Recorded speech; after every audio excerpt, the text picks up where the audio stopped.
Ukombozi TV. Siku nyingine njema kabisa na ni majira mengine tunakaribisha katika kipindi kizuri kabisa, kipindi cha Meza Huru. Kipindi ambacho kinakuwa na sehemu kuu mbili. Sehemu ya kwanza ni sehemu ya afya, lakini sehemu ya pili ni sehemu ya mapishi. Karibu sana mtazamaji huduma ya Ukombozi TV. Endelea kushare, kusubscribe na kulike hapo. Usiache kutuma comment yako hapo, maana wewe ni wa thamani zaidi. Na tuendelee kukukumbusha tu ibada ndani ya ukumbi wa huduma ya Ukombozi ulipo Njia Ng'ombe siku ya kesho kuanzia majira ya saa 5 pale. Na ni siku ya tatu ambayo tunaenda kuendelea kuvamia ile kambi ya maadui, na ibada hii ilianza pale siku ya Jumanne na jana ilikuwa ni Alhamisi siku ya pili, na kesho itakuwa ni siku ya tatu. Hivyo usikose kuhudhuria katika ibada zetu hapo kila siku Jumanne, Alhamisi na Jumamosi, ni kuanzia majira ya saa 5 asubuhi mpaka pale baadaye. Na kwa wakati msikilizaji, tunakukaribisha sana katika kipindi kizuri kabisa, kipindi cha Meza Huru. Kama ambavyo nimetangulia kukuambia pale awali, tunakuwa na sehemu kuu mbili. Sehemu ya kwanza ni sehemu ya afya na sehemu ya pili ni sehemu ya mapishi. Na kwa siku ya leo, sehemu ya kwanza, sehemu ya afya, tutaangalia sababu kubwa ambazo zinapelekea mtu kuwa na uoni hafifu. Sababu kubwa ambazo zinapelekea mtu kuwa na uoni hafifu.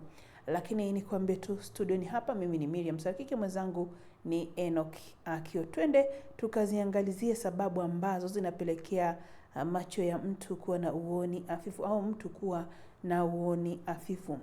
Ni kwamba zipo sababu nyingi zinazoweza kusababisha mtu kuwa na uoni hafifu, lakini baadhi ni za kawaida na nyingine huhitaji matibabu ya haraka.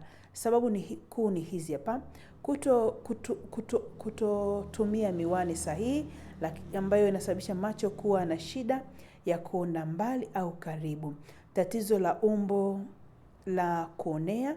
Lakini pia sababu nyingine kuu ni matumizi makubwa ya simu na kompyuta.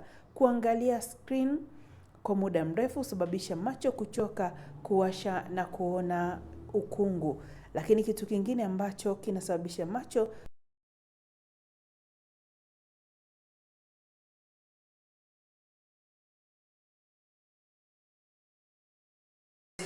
kuona, lakini pia kutokula matunda na mboga za majani. Mboga za majani, yani mboga za kijani zile.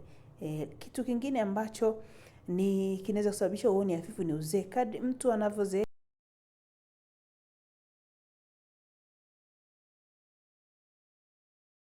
ya mtoto wa jicho huongezeka kwa wazee.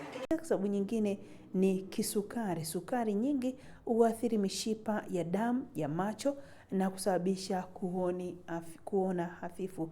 Sababu nyingine ya 6 ni shinikizo la macho.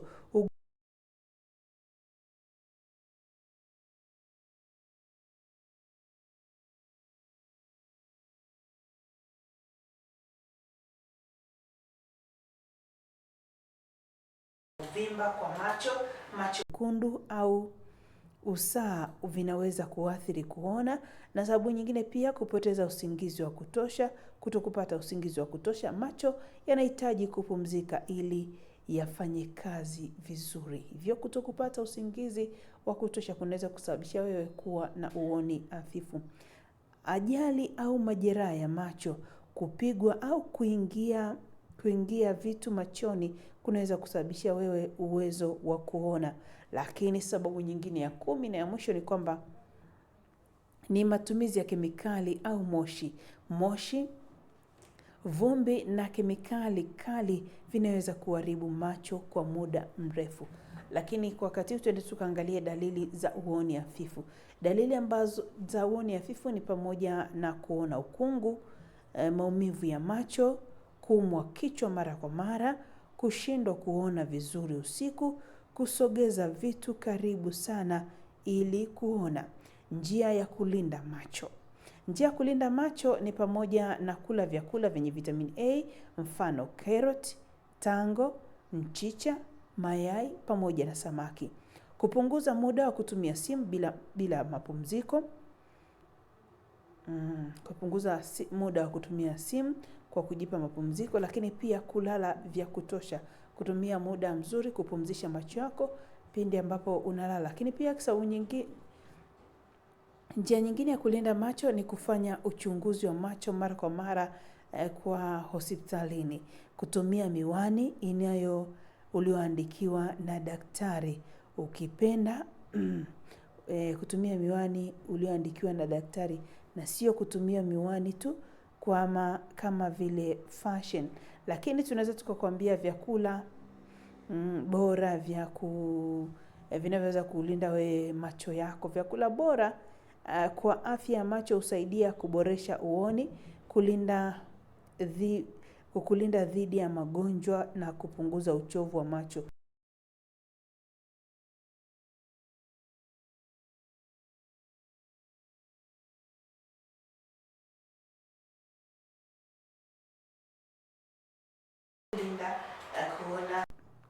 Kuonea ya jicho. Lakini mboga za majani ya kijani, mchicha, sukuma wiki na spinachi zina lutein ambazo hulinda macho dhidi ya mwanga mkali. Hizi mboga ambazo ni mchicha, sukuma wiki pamoja na spinachi. Zingine ni pamoja na samaki.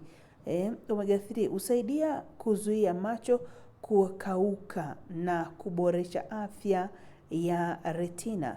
Husababisha kuzuia macho kukauka na kuboresha afya ya retina. Lakini pia mayai ambayo yana vitamin A, zinc na lutein zinasaidia macho kufanya kazi vizuri. Matunda ya rangi ya machungwa, mfano machungwa, maembe, mapapai, hizi hulinda mishipa ya damu ya macho. Lakini tunda lingine ni pamoja na parachichi ambalo lina mafuta mazuri yanayosaidia macho kufyonza virutubisho muhimu. Karanga na mbegu, mfano karanga, ufuta na alizeti, hivyo ambavyo vina vitamini E, husaidia kuchelewesha uharibifu wa macho kutokana na uzee. Lakini tango pia lina maji mengi yanayosababisha macho yasikauke, hupunguza uvimbe wa macho na hupunguza uvimbe wa macho. Na mtazamaji, vidokezo vya ziada ni kwamba unapaswa kunywa maji ya kutosha kila siku, kupunguza matumizi ya simu kwa muda mrefu, kuvaa miwani ya jua ukiwa kwenye mwanga mkali, lakini fanya uchunguzi wa macho wa mara kwa mara kwa daktari au mtaalamu wa afya. Na sehemu hii hapo ni sehemu ya kwanza mtazamaji, ambayo kwa siku hii ya leo tumeangalia sababu zinazopelekea mtu kuona hafifu, uoni hafifu, kuwa na uoni hafifu. Umezitambua sababu kuu, lakini pia umetambua namna gani ambavyo unaweza kutunza macho yako, lakini dalili pia za uoni hafifu umezitambua. Na hivi punde tu mtazamaji, tupate tangazo hapa. Tukirejea hapa ni sehemu ya pili, sehemu ya mapishi.